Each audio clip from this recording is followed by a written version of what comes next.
Pansin nyo yung brake light na to. Pansin nyo yung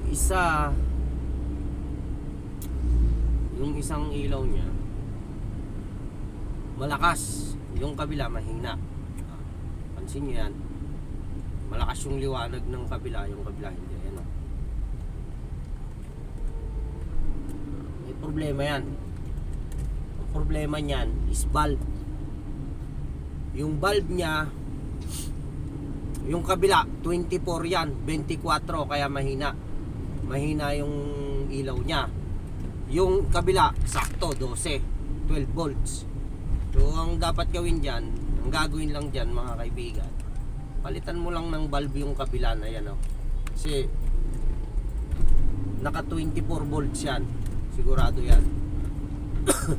Marami na akong na-encounter na ganyan yung iba kasi bumibili, hindi nila tinitingnan yung nabili nila. Ayan pansin nyo.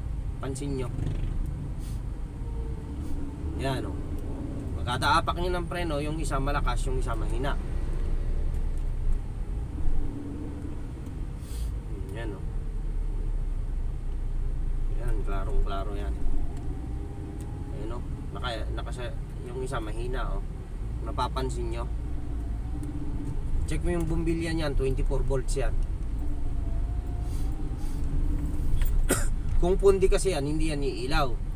Pagka naman mahina yung ground niya, kukuha siya ng ground sa ibang pati yung flasher yan iilaw ng mahina pagka ground ng problema.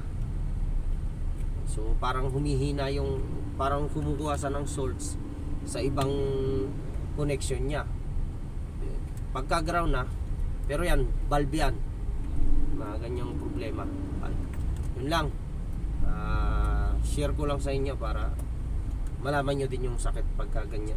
Pagka napansin nyo yung brake light nyo na ganyan. Ayan subukan natin. Mahina yung kabila malakas yung kabila. Bulb yan, problema niyan, bulb. Palitan nyo lang yung bulb niyan.